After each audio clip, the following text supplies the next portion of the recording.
All right, we'd like to call this meeting to order. It is 5:04, so we're a little late. We had some technical difficulties, but we're glad to get those fixed. My name is Jarrett Waite. I am the Mayor Pro Tem. I'm standing in for the mayor. He's out of town today. We do have a full council with us. We have Councilman Ben Shakespeare, Councilwoman Lena Mathis, Councilwoman Krista Hinton, and Councilman Denny Drake. And we'd like to begin with our opening ceremony. We have vast pledge of allegiance from Councilwoman Mathis. And their opening comments will be from Linda Van Wert with Buddhist Community St. George Interfaith Council. You're up, Lena. Please stand and join me in the Pledge of Allegiance. I pledge allegiance to the flag of the United States of America and to the republic for which it stands, one nation under God, indivisible, with liberty and justice for all.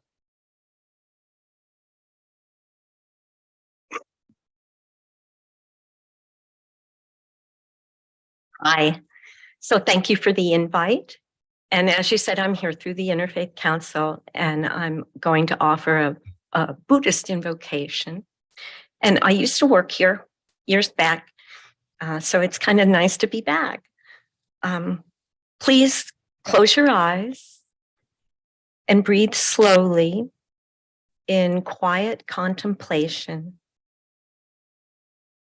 Notice your connection to those in this room. Feel your awareness expand into the community and then become wider, connecting with something vast. Know its source is love. May we use our insight to act with consideration, care, and diligence, knowing our work benefits and impacts many people. May we appreciate the support we receive, and may all share in the fruits of this labor. And then imagine the bell spreading the prayer.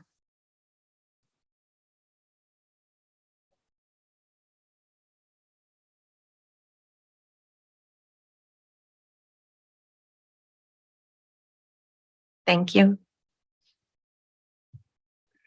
Thank you.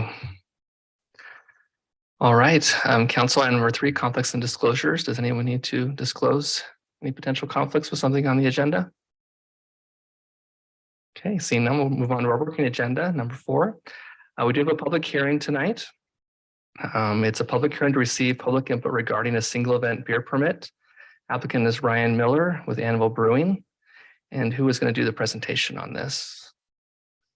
Ryan Miller is joining us via Zoom. So, okay, we'll pass it over to you, Ryan, to give us a quick description, and then we'll open the public hearing. We also have Cimarron here that's over the True Grit event. So, if there's any questions also in regards to that, Cimarron is here to answer as well. But maybe just on the single event beer permit, this has been going on with the True Grit Epic Bike Race for after the few years after it started. They've been doing the single event beer permit. So there is restrictions to it. Cimarron could probably, and Ryan can probably speak to exactly to the restrictions that have and how many beers they can have, and people have to pay to be in there, and it's all isolated. But if there's any further questions with that, we can get from with Ryan or Cimarron. So yeah. Introduction, or Ryan, do you want to introduce me first? We had this whole thing. Good evening, council. As you probably know, this is Cimarron.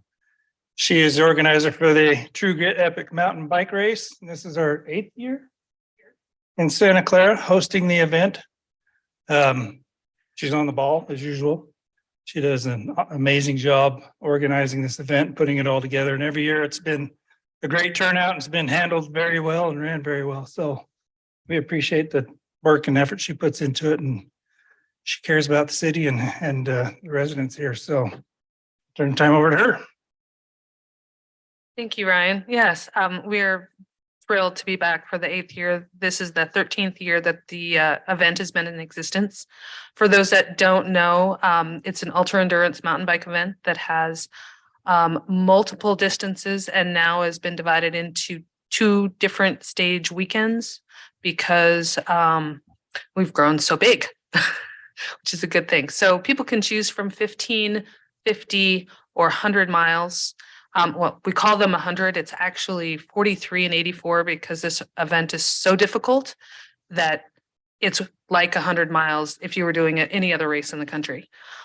We bring people from all over the nation, Canada, and occasionally from overseas, which is really fantastic. It's about 90% of the people come from out of the county. So it is a huge tourist boom, and it is well known throughout the US as one of the top mountain bike events, and it has put Santa Clara on the map. Just a couple of things regarding the beer garden. We have it set up, it's contained over in the park across the street. We run it in this year, it'll be for the Friday afternoons and then Saturday afternoons as people finish. And I will let Ryan talk to you about all of the restrictions, but yeah, it's always a very quiet and mellow place for those mainly traveling from outside of Utah that want to have an adult beverage. All right, can you hear me? Yes, we can. Okay, great. Yeah, this is Ryan Miller, owner of Saltfire Brewing. We're pretty excited to be back again. It's one of our favorite events of the year. As for restrictions, they'll be identical to previous years. We'll have a beer garden. IDs are checked. People usually wear a wristband or whatnot to let us know that they have had their IDs checked. All beer alcohol consumption is handled within the beer garden itself. People aren't allowed to leave that with open containers. They will receive a beer ticket or token at registration as part of their entry, and they can also buy additional ones while they're in the garden itself. So pretty easy, pretty straightforward. Okay, very good. Well, with that, I'd like to open the public hearing. It's 5:11 p.m. and ask if anyone is here to address this item to come up to the front and just state your name and address, what you'd like the council to hear. All right, seeing none, we'll close the public hearing. Let's move on to our consent agenda. So council, you have your consent agenda in front of you, which is the approval of claims and minutes for January 25th, the regular city council meeting that night, and claims for February 8th. And then our calendar of events, February 22nd, we have a regular city council meeting, March 1st, a work meeting, March 8th, a regular meeting, and March 22nd, a regular city council meeting. And I would just look for a motion on that, council.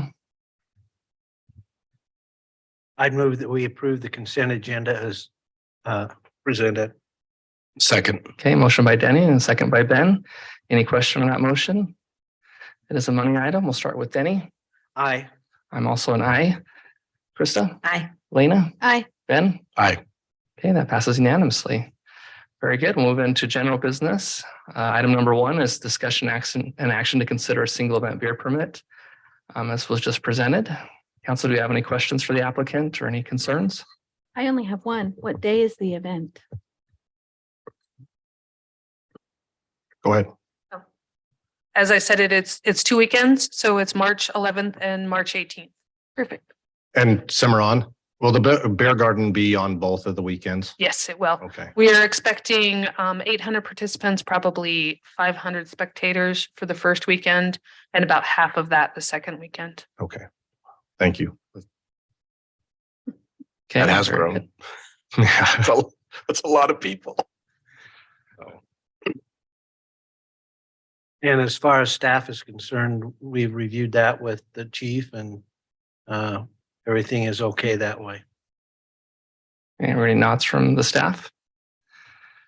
Okay, yeah, I haven't got any complaints about this in the past from anybody. They've done a great job with it. So, all right, council, I'd entertain a motion on this item.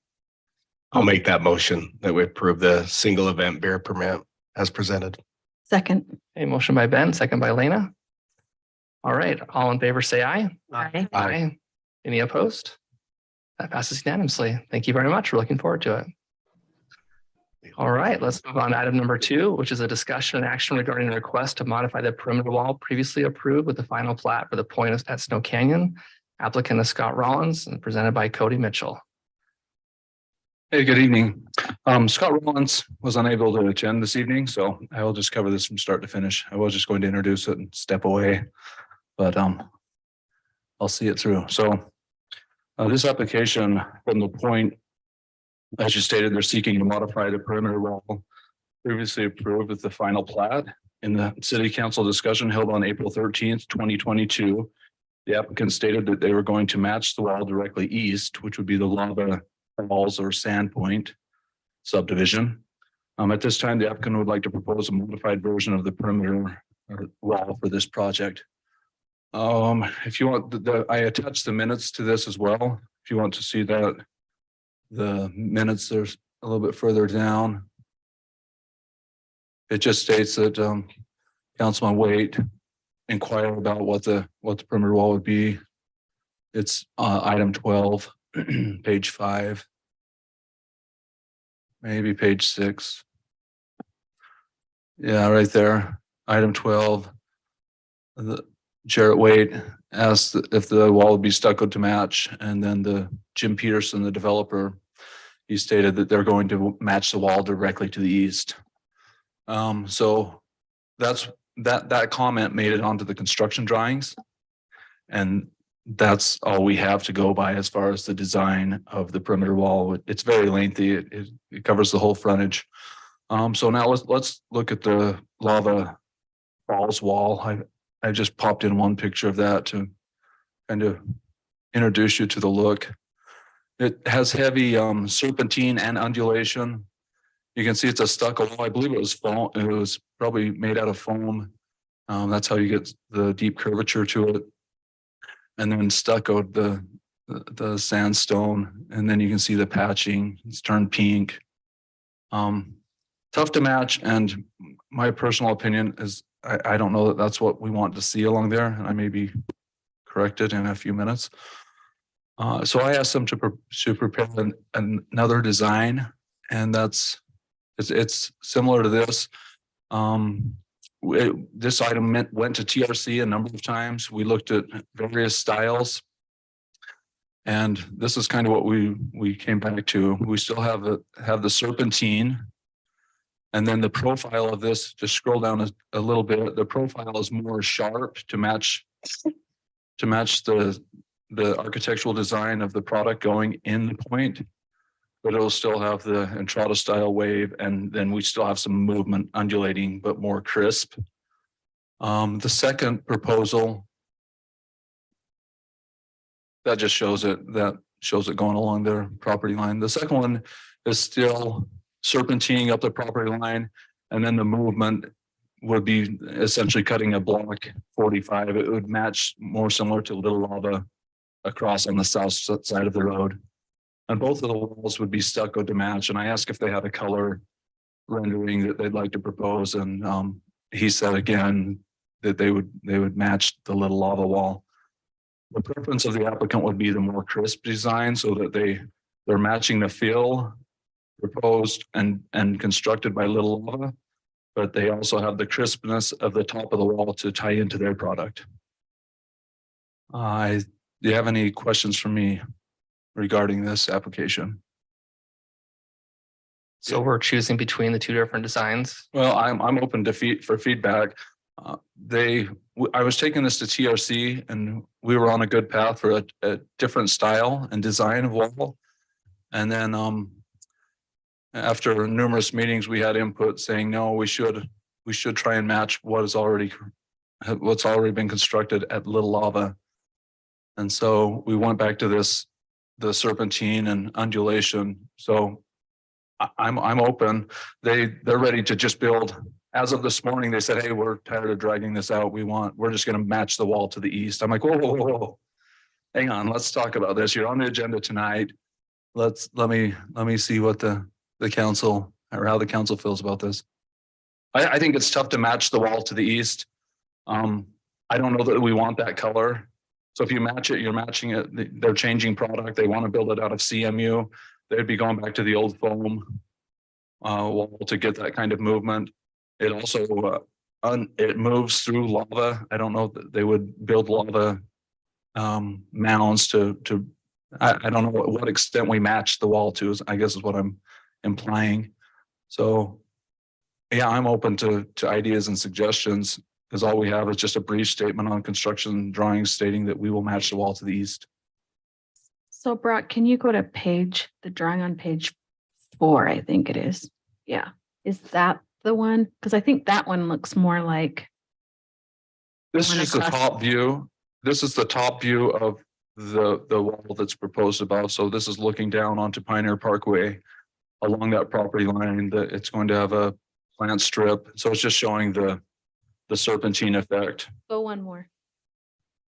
That one, where it has a little more change in elevation across the top, right? Well, the other one did It's the too. angles on the blocks. Yeah, that's top. that's the biggest difference between the two, is where this changes elevation, it 45's off, flattens out, 45's off. Or the other one that Brock's scrolling to, it's more crisp. So it's just 90-degree angles. That's the only difference between these two products. But the one at Little Lava is the one that has the more 45 angles, right? It's not as crisp. Yes. Right. Little Lava is a very small segment of the length of wall. I was meaning to go measure it. I didn't get out there today. But this is probably a quarter of a mile stretch, I would guess, or just shy of. It goes a long way. So in fact, when I was out doing an inspection, I looked back to see what the Little Lava wall looked like, and I couldn't see it from the main building. This does have, from the top view, you've got landscape strip between the wall and the street. So there will be vegetation, Mhm. softening that up as well. So just building these, I think it'll look great, either one. I do think the 45 does give a little softer look as it moves through there in the transition, instead of just a blunt 90-degree turn. So Yeah, the reason for the 90s was just because they're going to be contemporary style on that side, as opposed to Little Lava will be more of a entrada style build. So that's why they introduced this. Just say, hey, we're more sharp and instead of rounded with their architectural designs.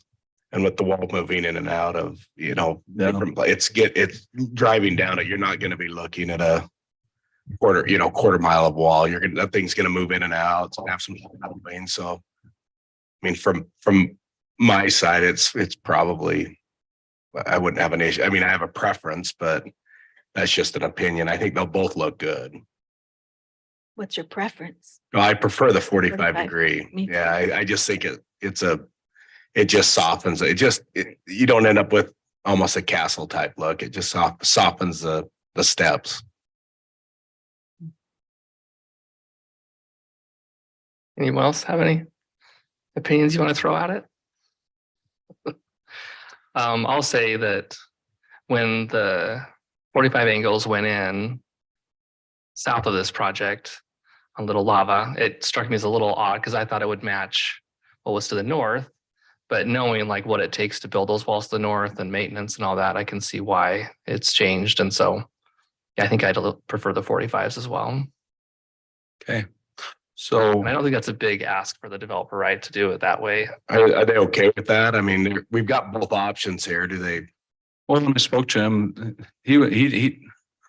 I was kind of confused this morning when I received a text saying, hey, we're just going to build the wall to the east, because I mean, this has been months that we've been working on some sort of a compromise.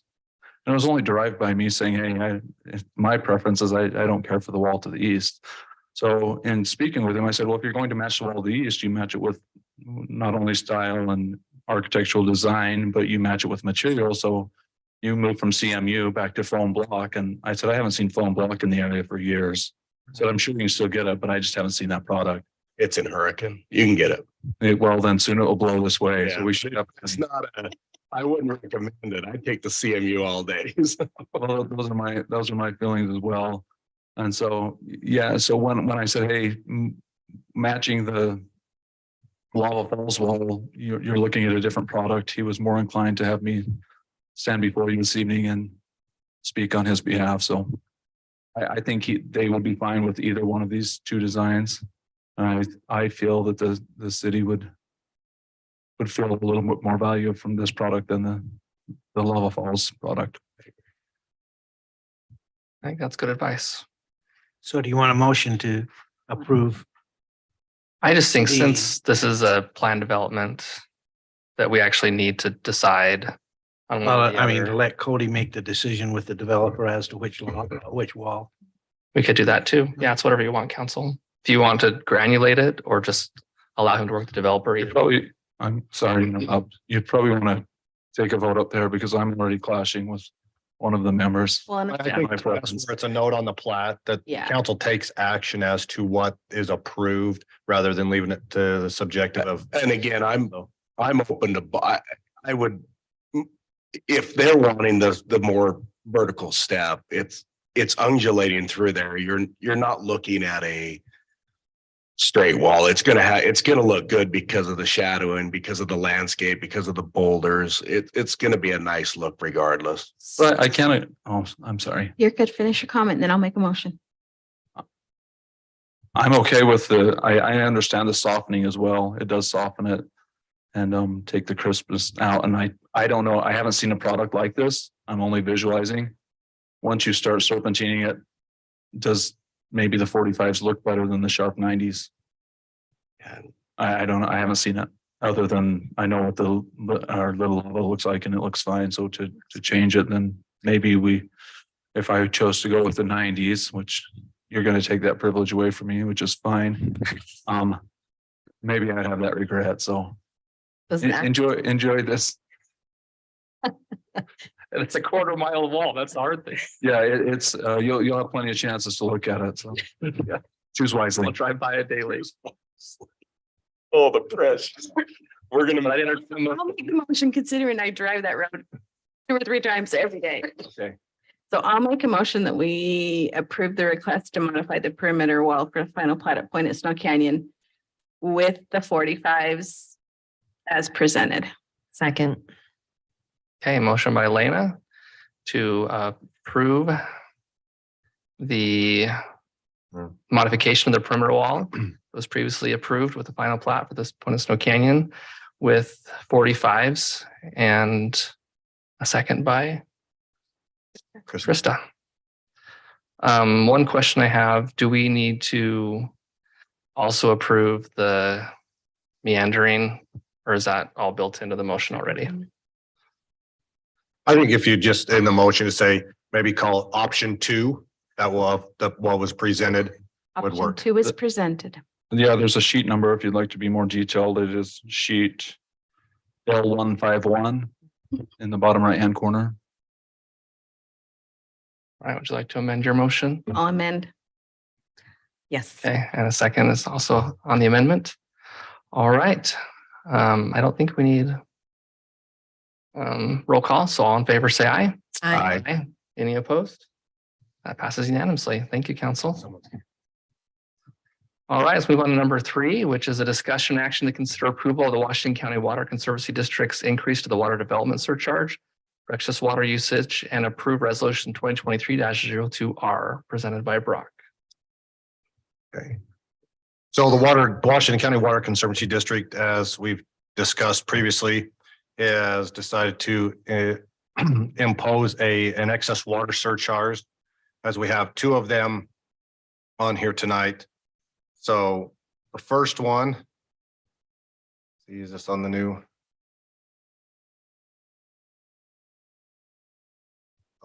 development?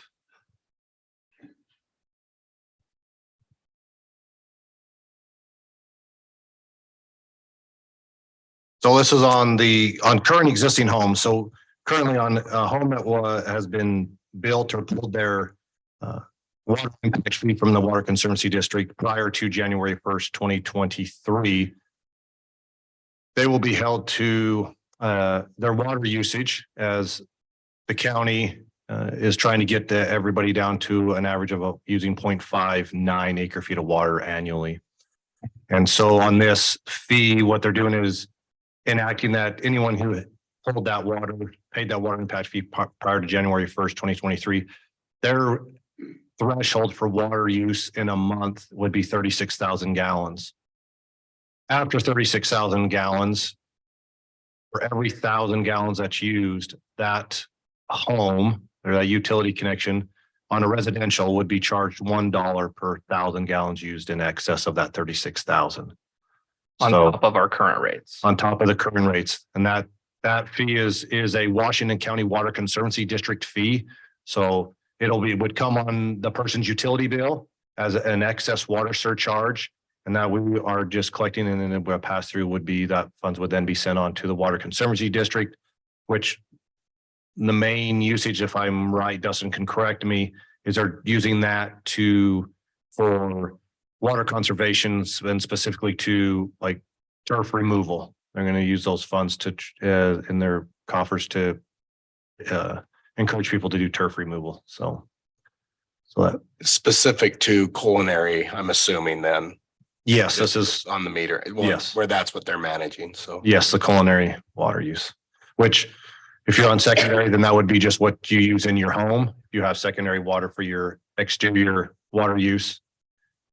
If not, then if you have your culinary, which is a lot for the heights of Santa Clara, then it would be whatever your total usage indoor and outdoor. Okay. Council, any questions for Brock?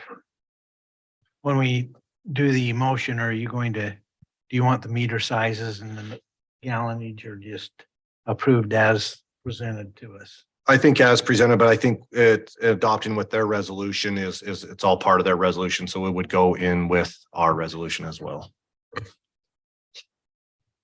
I did want to give council a reference, just an anecdote of how this might affect a regular user.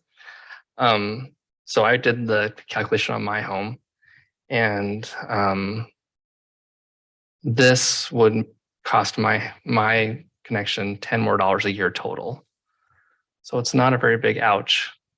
And I counted, I have 10 fruit trees, I have 5 garden boxes, a greenhouse, and berry patch and strawberry patch, and decent sized yards front and back. And this still wouldn't really affect us that much. So it might be a pinch for some of the bigger lots with a lot of lawn. They might really have to consider cutting back. But, and I, drip system through the whole thing and really efficient sprinklers. So there could be a chance that some customers get hit a little bit harder than that, but I feel like I'm a pretty responsible high water user. And it wouldn't really hurt that much. So. And my guess is over time, they're going to try to bring that number down with conservation but this is a good start. Right.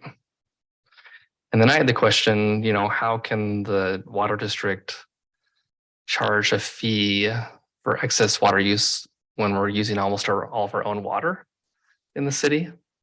And Dustin explained to me today that it's because we're part of the agreement with the water district, that basically whatever they pass on their board, we have to pay or pass on to our customers.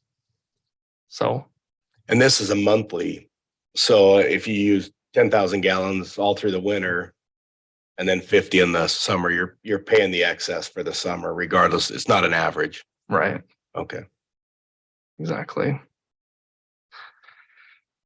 All right. Any other questions? Well, and I don't believe we have any alternative. I mean, it's a water conservancy district is charging it. We're going to have to pay it one way or another. So. Right.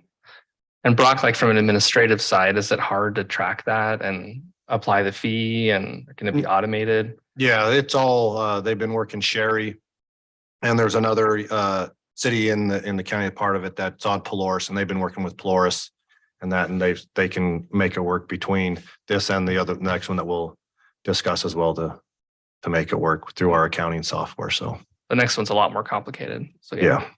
Okay. Very good. Well, council, I'd entertain a motion. Aren't any more questions? I move that we approve resolution 2023-02R, an agreement with Washington County Water Conservancy District and the city, and with the numbers that are included in that presentation from the water district. The surcharge contemplates that municipal customers may see an increase on their individual retail individual retail customers, reflected by 3/4 meter, 36,000 gallons, 1 meter, 80,000, and so forth.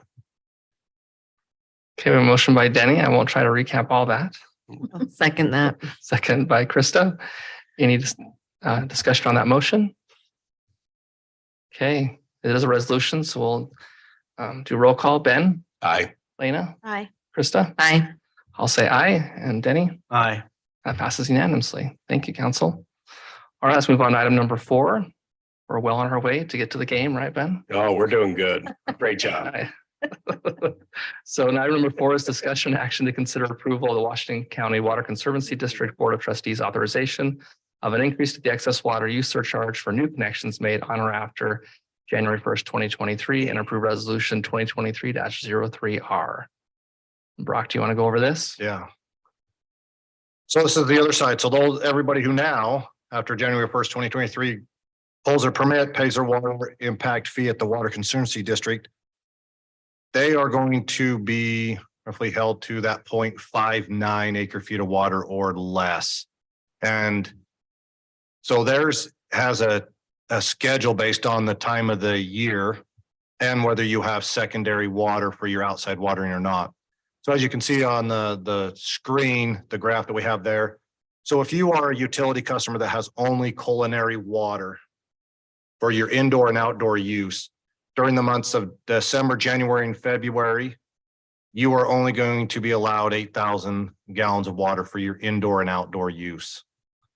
In March and April and October and November, as you start, your watering is increasing on your outdoor use or decreasing, you're going to be allotted up to 15,000 gallons. And during the summer with May, June, July, and August and September, you'll be allotted 20,000 gallons for your indoor and outdoor use. At that point, anything that goes over that allotment, you will be charged $10 per 1,000 gallons in excess of those numbers per month. Now, the line below that, where it says potable and non-potable. So if you have culinary water for your indoor use and you have a secondary water connection for your exterior water, if you have that secondary water connection for your exterior water, you're going to be at a flat 8,000 gallons per month of culinary water you can use for your indoor use. It's just flat across the board the entire year. And at that point, everything over that 8,000 gallons that's used will be an excess water surcharge of $10 per 1,000 gallons used. So. Okay, council, any questions, concerns? So the first one we passed, sorry, I know I'm trying to get us to the game too, so is $1 per 1,000. This one's 10. Correct. What was the reasoning behind that? Just Dustin? Just trying to get all new construction to abide by the 0.59 acre feet. And this will definitely do it. probably a softer way to transition the existing customers as well, is my guess. Yeah. Okay. And Dustin, if someone is built to the new standard, how often are they going to push up against these limits? Never. I think that's really important for the record, that these aren't arbitrary. Like, it will be hard to actually use this much water if you have followed all the new guidelines in our ordinance. Yeah. So it's really someone that's being a bad actor. They're abusing it at that point. Yeah, exactly. Now, just for reference, I ran the same thing on my house, and it would cost us an extra $1,000 a year based off our water usage, if we were subject to the $10 for every 1,000 over these limits. So as just looking forward, if we are going to move this eventually closer and closer to what everyone has to follow, I think we'll lose a lot of front lawns, to be honest. Like, I looked at it, and the only way for us to really avoid that would probably be to take out our front lawn. That's really the only way that we could meet that limit. So just something to kind of keep in mind. Yeah. I'll pass along. I spoke with a resident today about this, and they have a pretty good size lot and a pretty good size home. They do have secondary water for their outside, but he said he looked at his bill, and his indoor use always was sat at around that 8,000 to 9,000 gallons is where he sat pretty much. So that easier with someone when you have it, the secondary water makes that a little more feasible, but so like you said, it can be done, but we're going to have to get out of our comfort zone a little bit to make sure we can extend our water further. So. And it'll work. I mean, now you've got hard numbers that people can actually look at. What am I? I mean, I'll bet most people don't know the use. You know, you're just getting the Right. water and pay the bill, and so.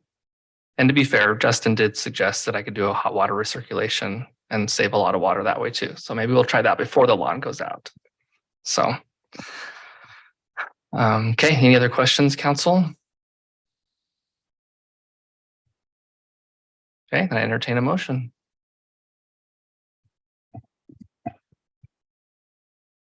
I move that we approve the Washington County Water Conservancy's authorization of an increase to excess water use surcharge for new connections made after January 1st, 2023, and approve resolution 2023-03R as presented. Second. Okay, motion by Ben, second by Lena. Ben, do you want to amend it to say on or after January 1st? You just say after. I will. Yep. Second. All right, so that motion's been amended in the second as well. All right, any other questions on that motion?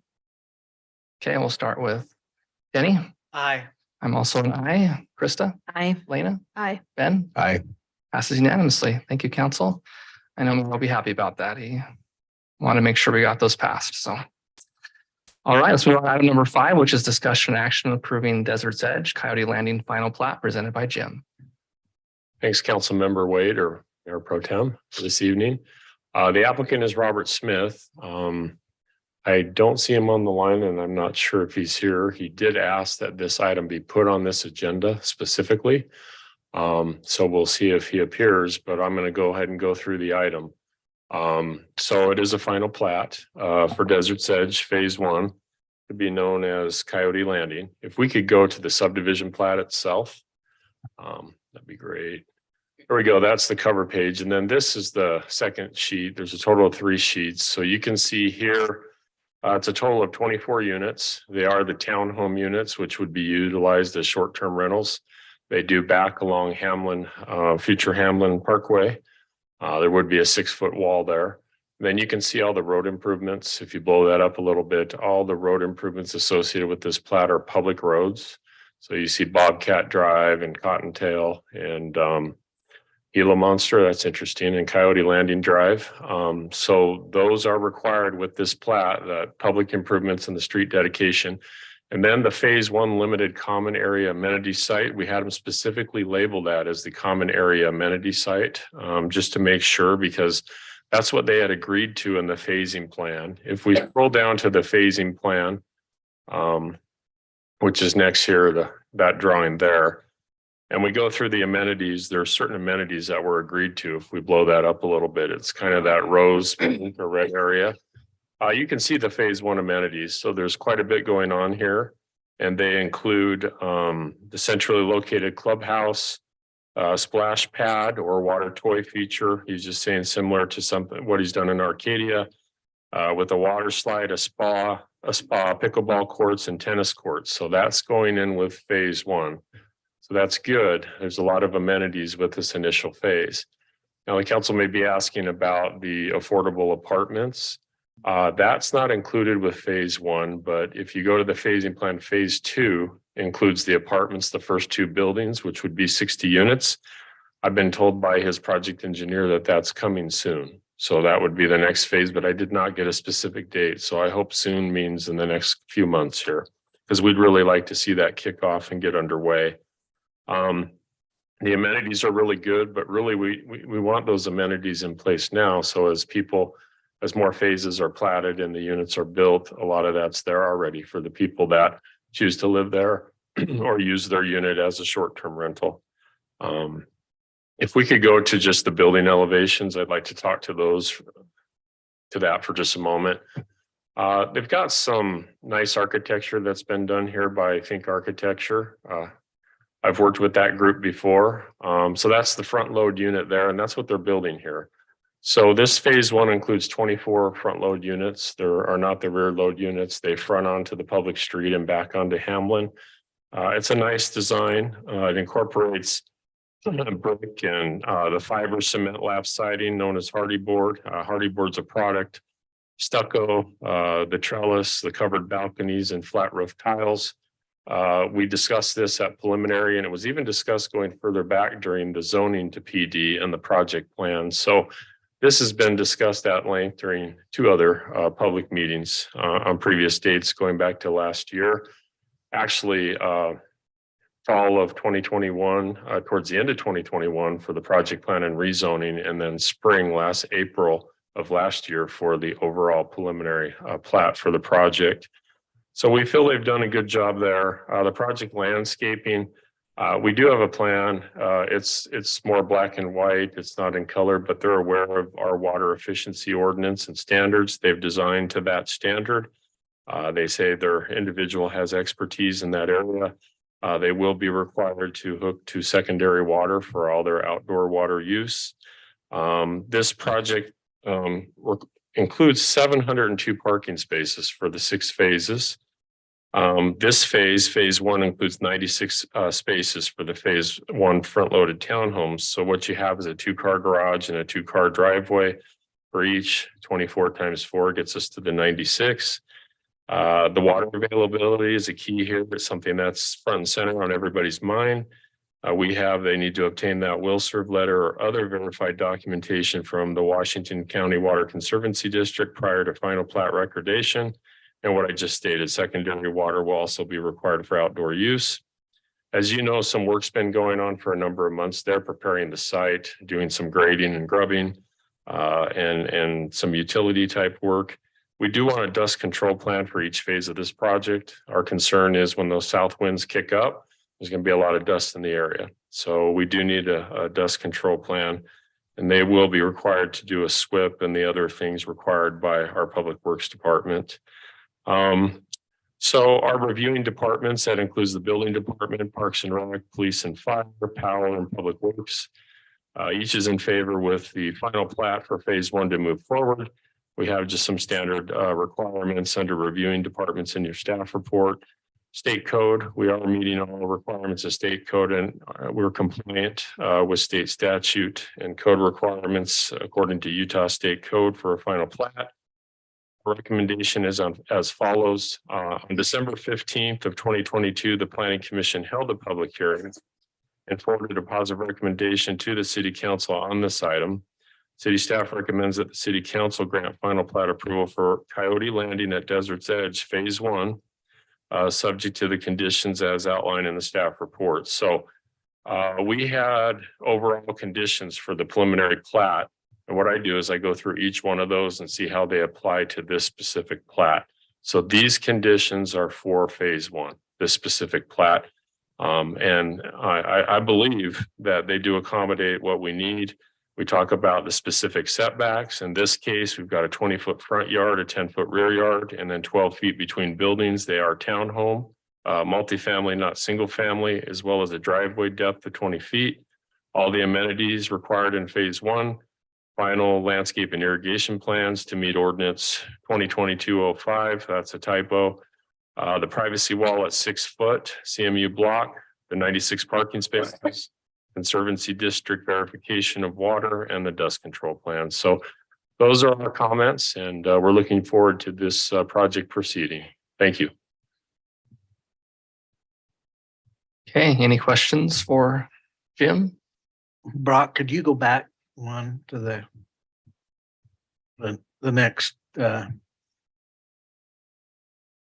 next colored rendering? Not that one, the next one right there. And Ben, I'd like you to take care of that wild dog that's in the front yard. Just waiting to attack us. I've heard of feral cats, but I guess that's a feral dog. Jim, I was curious, they show parking in the amenity area of phase 1. Do we expect that to also go in when they're finishing the amenity? Is that part of the amenity when we're? Yes. I didn't get into the parking count for that area, but the phase 1 area associated with the clubhouse, I believe there's 30 or 32 spaces. That is required as part of their amenity package next to the clubhouse. How If we can accurate? pull the phasing plan up, I can look at that a little bit closer. Yeah, Brock, would you mind going to that just real quick? Which, I'm just The curious, phasing is plan. phasing plan? I'm curious Yes. what alley G is and why there's like, it looks like a landscaping strip blocking that parking. Maybe I'm In just. phase one, Yeah, maybe zoom in on the amenity area. See, there's alley G and then like a line, maybe that's just. yeah, I'm not sure why they're identifying that as an alley. That's just a parking lot. That's just a That's what it looks like, yeah. 25-foot driveway with 90-degree parking on either side. I think that's just a mistake on the phasing plan. It's a paved parking lot. Okay, Now, we do have alleys in other phases. That's what they're referring to, or the private driveways for some of the rear load, short-term rental or townhome units, but this is not that. This is a parking lot. okay. And I guess we'll have to look at that, yeah, because you look at like Yeah. phase 5, they have the same. I don't know what Phase five. that's. Yeah, that's interesting. I don't know if That that's meant curbing to or be a little dip, a little depression for drainage yeah, at the road of those parking. That's what it looks like to me, maybe. Okay, it's the same speckle as like the driveways. Yeah, like a little V for some drainage, some runoff there at the back. Okay. Just want to make sure it wasn't some weird thing. Yeah. I don't think it should be on the phasing plan, but they they included it. The construction drawing, sure. So the question I have is on the amenity. Uh-huh. Are they building off this? Are they going to present something to staff that, again, in the plat, it's just called out, but They have what they're showing you. I mean, they've got the clubhouse, they've got It's the pickleball. off the phasing plan here. Yeah. There's like 4 water slides on that. Yeah, and it's gonna pack a punch. He said, well, it'd be similar to Arcadia, and that's been well received. Yeah. I know that water feature is pretty awesome. So, and then phase 2 with the apartment community will also have a playground. And a tot lot area and then some victory gardens. That's what those rectangles you see are by the playground area, community garden of some sort. So for the future phase 2 with the apartments. So there'll be an amenity there too. So probably a question for Dustin as we're going through water. I'm assuming the landscape is a common meter off the Secondary. irrigation. Okay, secondary, great. Secondary, yeah. So that'll Sure. help our 0.59 right there. Yeah. Except for the water park. A lot, yeah. And that's something that we require. Yeah. We're having the applicant do that. Put that in, so. Again, Robert Smith specifically asked for this date because he was out of the country in January, so, and I know the packet was sent to him, so that's all I can say, so. Okay, very good. Council, any other questions or concerns? Okay, then I entertain a motion. I'll make a motion. I can make it. I'll make a motion that we approve the final plat for Coyote Landing at Desert's Edge Phase 1, subject to the conditions presented by staff. I'll second that. Okay, motion by Lena, a second by Krista. Any question on that motion? Okay, let's do a roll call. Ben, I Lena, Aye. Krista, Aye. I'm also an aye, and Aye. Danny is an aye. That passes unanimously. Thank you for the presentation, Jim. All right, move on to item number 6, which is discussion and action to amend the Santa Clara City Construction Design Standards and approve resolution 2023-04R presented by Dustin Mortensen. Good evening, council. We had a discussion last week in the work meeting about the update to our city construction standards. I didn't receive anything from you that you thought you needed changed. Brock, can you find this in the packet? The yard drain termination? I think Selena added it later. It was late, so I don't know if it came in with this part of her, if she just added it. Anyway, while he finds this was requested. This is the only change we've made, requested by the building department. It's called a yard drain termination. What it is the builder of the home will be required to take his rain gutters and plumb them all to this drain structure that'll sit behind sidewalk. It'll be a 12 by 12 concrete collar. When it rains, it's a pop-up drain. It drains over the sidewalk and into the gutter. The reason we're doing this is for years, contractors have just come in and cut a slice out of the sidewalk, put a 2-inch pipe in it, and popped it out the back of the curb, and they fail all over town. At that point, it's the city's job to come back and fix them. So I think it was a great recommendation by Cody to get this into our standards. There it is right there if you want to look at it. Just a 4-inch pipe, 90'd right behind sidewalk with a concrete collar. That drain, the top of the drain pops up when it rains. When it's not raining, it closes. We've had them all over town, but we can't require them. We try to get people to do them, but there's no requirement. They've called us on it before. Other than that, the standards are as I presented them last week, so I'm asking you to consider approval on those. It's a good addition. These are nice. Okay. I definitely wanted to admonish everyone that's worked on it. It's been a lot of work, I know. We've had some excellent experts to weigh in on it as well. Yeah. All right, any other questions, council? If not, entertain a motion. I'll make the motion that we approve the amendment to the Santa Clara City Construction Design Standards and approve resolution 2023-04R as presented. Adding the, what are we calling it? A rain gutter drain. Yard termination, yard drain termination. Yard drain termination. Okay. As presented. And I will second. All right, so motion by Ben, second by me. Any question on that motion? The resolution, we'll start with Ben. Aye. Lena, Aye. Krista. Aye. I'm also an aye. And Denny? Aye. That passes unanimously. Thank you, council. All right, item number 7, which is discussion action to consider approval of the Vineyard Drive improvements. Logano subdivision to Feller Enterprises with a low bid of $81,249.13, also presented by Dustin. Can you scroll down to the drawing, Rock? So I had 3 contractors at the time of the construction of the Logano subdivision. We'd like to do 5 lots out on Vineyard Drive, curb gutter, sidewalk, new asphalt.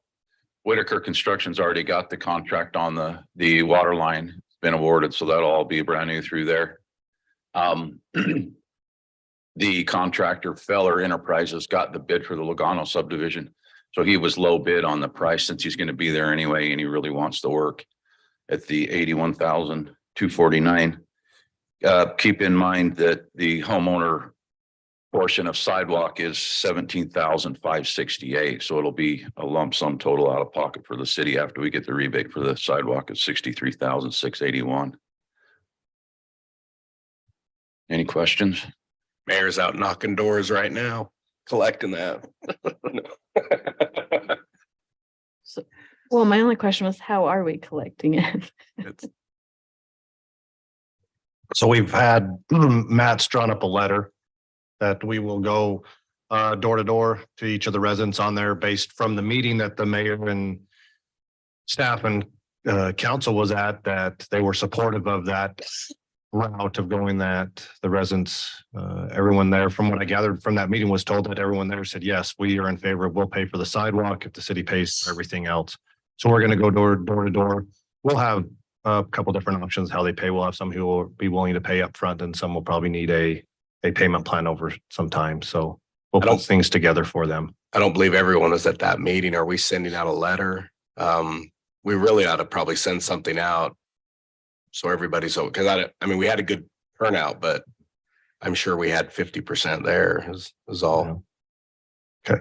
I've spoken to each of these homeowners and they're all ready to go, anxiously ready to go. I think we have great support. It's just some may or may not. I'm sure they're talking, and I mean, you can see the progress already down there. So.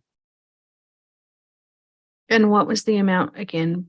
Dustin, the 16, I know the 81, was it 16? 63,681.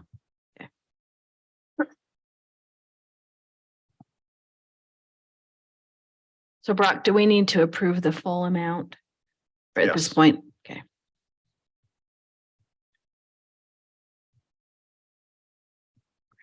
Okay, any other questions, council?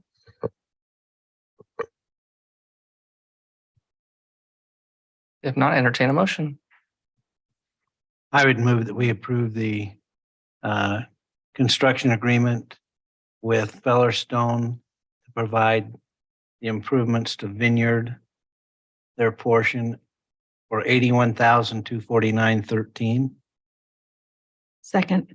Okay, motion by Denny, second by Lena. Any question on that motion? Okay, it's a money item. Denny? Aye.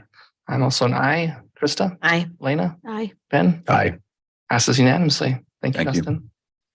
Dustin, it's gonna be awesome. Good work over there. We're all cheering you on. All right, we're on item number 8, which is discussion and action to consider continuation of the carbon-free power project and approve resolution 2023-05R presented by Gary. Good evening, council. Sorry, I missed the work meeting last week, and thanks to Brock for covering for me. From what I heard, everything went pretty well. Does anybody have any questions on this project? Okay. Yeah, we'll get into this, this is, as we talked at the work meeting of our participation to stay in the carbon-free power project on that up at the Idaho National Laboratory. We'll get in more into discussion next week at the budget retreat and stuff regarding power and our resources and stuff. Gary's going to put together a presentation and stuff on that, but as we talked, then this project is important, and I think it's vital for us, hopefully going forward for our power system and to provide power for those here, and also I think through all of UAMPS. So I think our participation is key. Well, not only just for UAMPS members, but the whole the Western grid. It's a very important project. I find it hard to believe that we're not getting more backing from the Department of Energy. I mean, they've stepped up a lot, but I really think it needs to go through. It's really critical, I think, with everything going green and the push for electricity. I mean, the electric rates are just sky high right now, and our residents are seeing that. And this would be a good product for us in several years. So. And it does give us time. I mean, the whole presentation is it gives us a year to make a good decision. And again, I think we all agree that certainly we need sustainable energy. And that's, if you want to go green, that's what you got to do. This is our only option for a base load. So. Is there anything we can do to help with them trying to increase the subscription? We've talked about that a little bit. I know in the committee meetings, they have asked us to communicate with the other cities, especially the larger cities that would take a larger subscription, like Lehigh and St. George, some of the bigger cities. I don't know what else we can do. Well, I mean, we can talk. I've talked to the directors about them, but as far as council and mayor, it might be a good idea to maybe write a letter or something and ask for support. It's definitely a needed product. So that's something I can bring up in meetings next week during the product or the committee meeting on that, and see if there's something we can do. Maybe as a city, we could circulate a letter of support and have the other cities sign on. Yeah, and it's interesting. I don't know that there's ever been an answer to there. Maybe Gary has from a couple of those larger cities up north that were in on it initially and then have backed out as to why. I don't know that's really been, I mean, and many of them though backed out before this whole cost thing came up. I mean, they backed out a long time ago. So why they pulled out, we don't know. But our, St. George City to the east of us, they don't, Gary, correct me if I'm wrong, they don't participate in a lot of the UAMPS projects. They kind of do their own thing with their own power through Deseret. Is that right? For sure, if they get any from Deseret, but Or is it I know they have their own 40 megawatt turbine, gas turbine. Where do they get most of their power through? Then where They do get it through Deseret. Deseret's already noticed that they will be seeing a rate increase because of the drop in water. Yeah, and so that's why even for them, I can see, maybe this would be a good thing for them as well. But I know as always, my discussions with previously the Gary Jack was always that they just kind of did their own thing. That UAMPS was not important to them really. So I think it would be a really good thing for them as well, though, because as Ben mentioned, it's and Gary, it's power that's for the future. So Well, and you got a new city manager, maybe influencing him might help. Yeah. Well, and with prices on the market, I mean, energy prices are significantly different now than they were. Mhm. So maybe others would be willing to look at it. We just maybe need to help shove them, yeah. push, And- encourage them. And I know Gary has expressed some of the, and subscription in the west, though, has been hindered by transmission lines and just being able to actually get the power from where it's at to where it needs. So there's transmission lines or there's not transmission lines, and to build them and stuff has been a hindrance on a couple of the large public utilities that weren't able to subscribe because of that. So there's some of those hindering effects as well. And I still think there's a lot of fear too with the public as to nuclear power, and some don't understand the new ways that they're being able to produce it, and they're still thinking that it's going to take all the water in the area to maintain the plant and stuff. But anyway, I just think there's a whole bunch of issues for elected officials if they're concerned about the public. The public sometimes will drive what they do. Yeah. But I think a lot of it too is financial risk. A lot of them, from what I've heard, financial risk was a lot of their concerns. Yeah. But I believe it's a risk we have to take. I mean, the project needs to go through. And really, this lobbying needs to be at the DOE. I mean, they've stepped up big time, and that's where the support needs to be. I mean, for the West is growing, and energy is going to be key. So, Yeah. This is a good first step. One thought I had is maybe there's at one of the league conferences, there's a class on how to be a power board. Because a lot of council members don't realize once they sign to be on the council, they're also part of the power board for their city. And that's a whole different skill set that we're never really trained on unless you go to the UAMPS conference. And a lot of cities don't bring their staff to those conferences. Yeah. And so we're fortunate here. I think we go to those conferences and we understand what's really going on, but there's a good chance some of those cities they have no idea what they're talking about. And so that could maybe be suggested to the league that there's just a class on how to be a power board, and it could include choosing resource and future options. So anyways, I don't know if that's a suggestion, Brock, you send in, or maybe Gary does, but it is something we're not trained on typically very often. So I've never been to the city of Leadentown. So is that something that they do? They would be able to host a class for power? I would think so. I mean, it depends. It's the league's conference, so they would decide what classes they have, but there's always really good breakout sessions on all sorts of things. So I don't see why that couldn't be one of them. It's a great idea. Yeah. And I would bet that UAMPS would be more than willing to host that or to put on that class.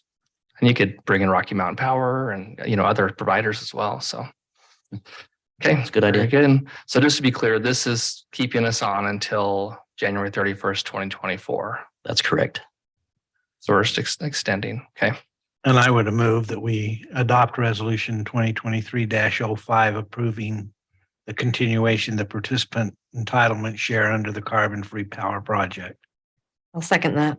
Okay. Motion by Denny and a second by Krista. Would you mind amending your motion to say 05R? Did I say not? What did I say? You missed the R. Yeah. 05R. Yes. Okay. And the second is there as well. Okay. Very good. It's a resolution. So let's go roll call. Ben? Aye. Lena? Aye. Krista? Aye. I'm also an aye. And Denny? Aye. That passes unanimously. Thank you, council. Okay, thank you. And we'll cross our fingers, right? Okay, very good. Let's move on to council reports. And we'll start with Ben. I have none. Okay. How's that? I know. Well, we have time. I know. I knew I had time, and I still don't have anything. All right. Okay, Lena. I don't think I have much. My Tri-City meeting is next week. And Heritage Committee got moved to next month. So LPC, I guess I'll just give a highlight. We're still waiting on a bunch of bills to get presented.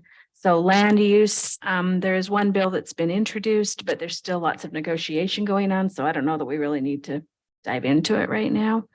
Are you going to bring up the 392? You want to talk about 392 or? Okay. We can. We can do it later too, because it's still in very preliminary Yeah. stages. I don't think there's anything else. Short-term rentals, public noticing, they're still being negotiated. The gas tax, the food tax, they're still being negotiated. Along with the design standards and development standards, they're still being negotiated too. So as of right now, those look like the 4 review max is still in place. And there is some restarts with addressing red lines, but they're still negotiating all those. Yep.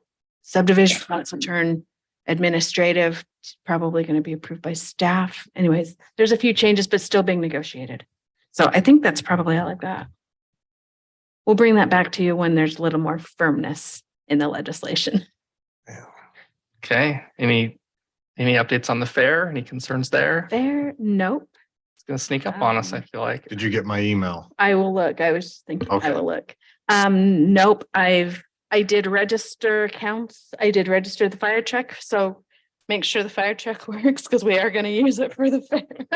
So I registered council and the grand marshal, because we will have a grand marshal representing our city. I don't know if you talked to the They'll be there. The princess, princesses. they'll be in it. And did they go in and do their registration for the I flight? send them all the information. Okay, So I'll Monica said double that- check. Monica said they'll be in for But sure. otherwise, just plan on it.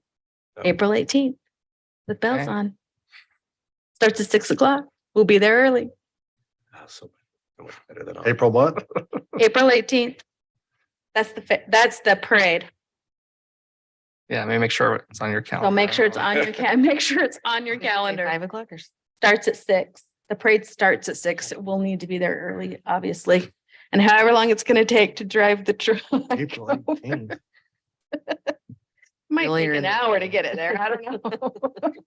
So you're saying be there around 5:30. Yes,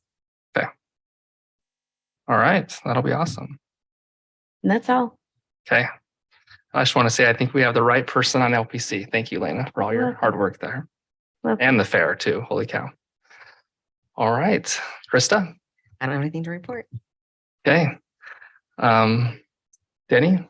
I have nothing. Solid waste meeting is next Monday, so. Okay, and I just have one that I want to talk about real quick. I attended one of the transparency and voting meetings that we were all invited to. Just basically didn't want to put my head in the sand and just make sure that I was listening to constituents and all that. And I found the group to be actually very amenable. It's not the group that goes and yells at the county commission. It's a different group of people. And basically what the requests boil down to is just making sure that councils really understand what their role is as the canvas approval process goes through. That basically we just trust the county is doing it all right, but we'd be held liable if there ever was something wrong, basically, because we're the ones actually approving it. And so one request they had that we could consider as a city is to request the cast vote record from the county and then have a quick study done on it. I don't think it'd be very expensive, but basically it's just a running file of all the votes that go through the machine for your election. And it should look a certain way. And if there were some irregularities, that'd be a reason to go back and like double check that there wasn't some meddling going on. So that'd be one way that they're requesting that we could feel a lot more confident in the election process. And then the other request that I think is a little bit harder, but they request that we hand count the votes for each municipality. The idea being if there ever is a really contested election, you'd already have the whole process figured out. You could do it all. They said for a city like Santa Clara, it would take 8 people about 5 hours to do a hand count of all the ballots.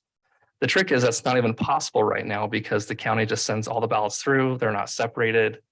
And that was the problem that happened down in Hurricane, where they could do an audit, but they couldn't do an actual hand count because there's thousands and thousands of ballots and they're all just intermixed with all the different cities.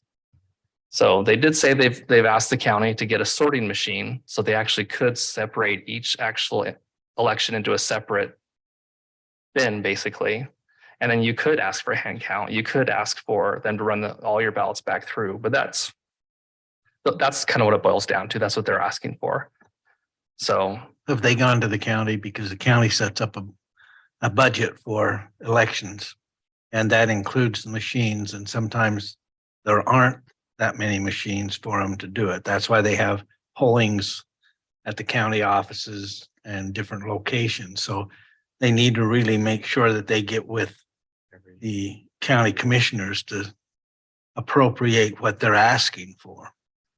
yeah, and they'd mentioned they've been talking to Commissioner Snow about it. So I think they're just kind of hoping that councils just really take their canvassing votes seriously, and it's not just a rubber stamp. And I think it kind of just does come down to what happened out in Hurricane, and it is like, I still trust the process, but they just couldn't totally verify it. Like literally couldn't verify that who won without running all the ballots back through. So anyways, there is just that little tinge of like, well, maybe we should just be a little more careful. But I think the hand counting, from my perspective, would only make sense if it's a really close election. I don't think you'd hand count every single election. That just seems like a lot of work. But anyways, just want to report on that. Something to just think about.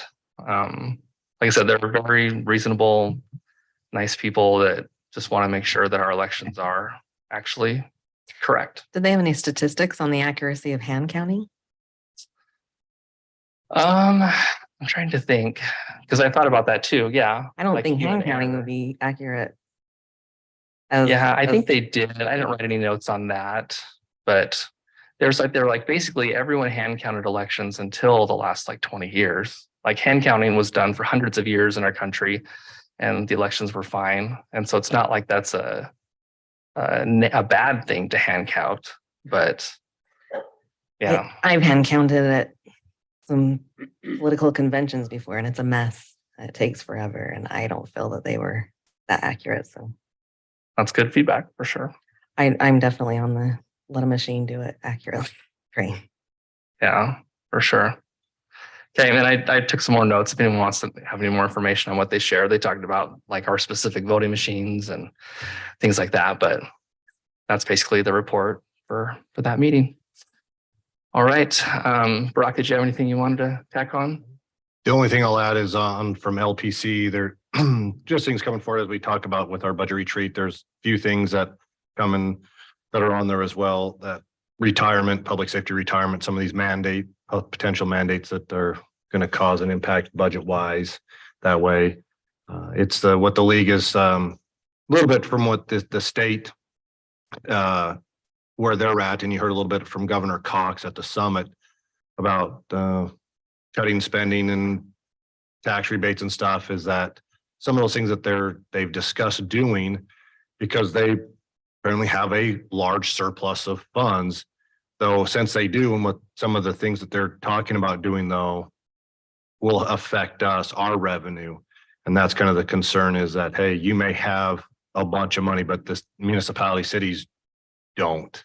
And so be cautious of what you're trying to do, that whether it's an unfunded mandate or just cutting revenue because you don't need it, that it affects the municipalities as well to fund their services. So that just that's some of the things that we're dealing with through LPC, and you'll see as we could run through the budget this coming year. So okay. State Oh. has surplus, cities don't. yeah.